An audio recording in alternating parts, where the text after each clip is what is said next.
I think, look, we know about the interest in the Brighton midfielder Carlos Baleba. They haven't made any official contact club to club yet. That's because, as James was mentioning there, the focus has been on sales. The focus has been on sales before the Šeško deal and after. And initially we thought, right, they need to sell before they can bring Šeško in.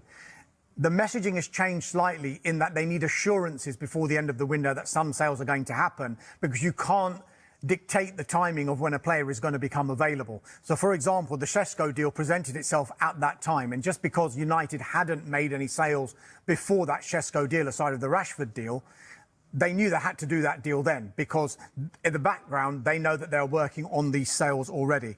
But it's understood that if a market opportunity does present itself with Carlos Baleba, United want to be in a position where they can act on it.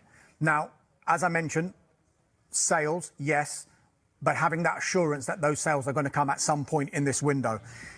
Having said all of that, this is Brighton we're talking about, and immediately this is going to be a very, that's four verys, difficult deal to do. I struggle to see this deal happening. I really do. Brighton don't want to sell. They've got no intention of selling, and they are, more significantly, under no pressure to sell. That's because Baleba's got 3 years left on his contract.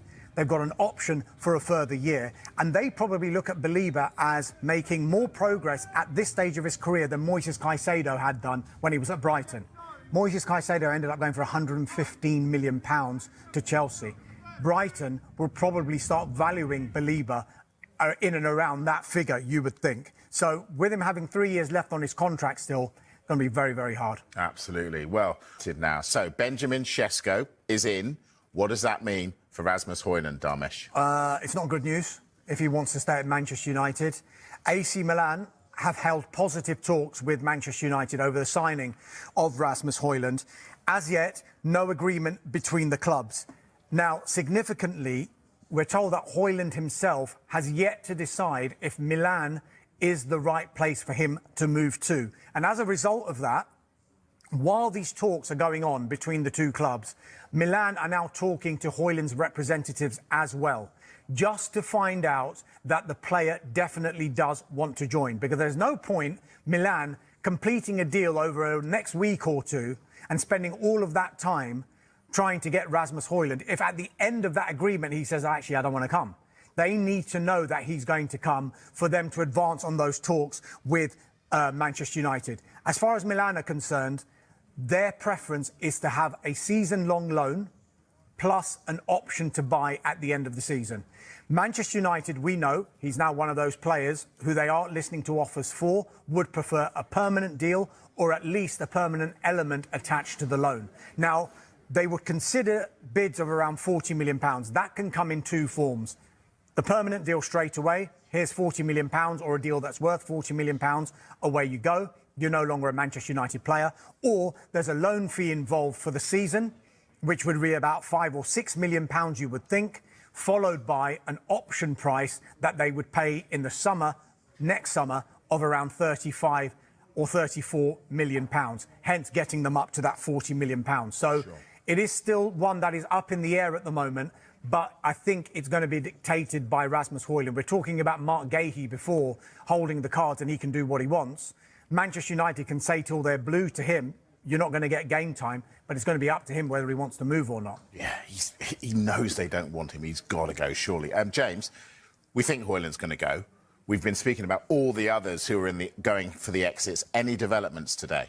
These players have been given a long period of time to try and explore moves away from Old Trafford, but so far it's only Marcus Rashford who's been able to successfully find his way out of Old Trafford. He's moved to Barcelona on loan until the end of the season. Alejandro Garnacho, Tiro Malacia, Jadon Sancho, Antony still exploring moves away. A bit of an update when it comes to Jadon Sancho. There's been plenty of interest in him this summer, nothing concrete, but Besiktas, the latest club to have shown an interest in signing Sancho. The club's president is quoted as saying they will do their best to sign him if Sancho wants to join. And what we've seen back on the back of this is that Besiktas fans, now they see that Sancho is a target, have taken to social media to convince Sancho to join them. They've left more than 5 million comments under his most recent Instagram post. He won't have not seen that, can he? You can't avoid that. Come to Besiktas. Come to Besiktas at Sancho. let's see what happens here. There's no concrete offer there right now. But what this would do if he joined Besiktas, it would end quite an unsavoury chapter at Manchester United, which actually started with Ole Gunnar Solskjaer, who signed him in 2021 for around £72 million from Borussia Dortmund. He is now the manager of Besiktas. And how much would Manchester United love it if Ole Gunnar Solskjaer came in with a decent offer to get Jadon Sancho off the wage bill, get a fee from him, because it has been a really difficult chapter for Jadon Sancho and Manchester United. It's not worked out for a number of different reasons. Borussia Dortmund remain interested in signing him again.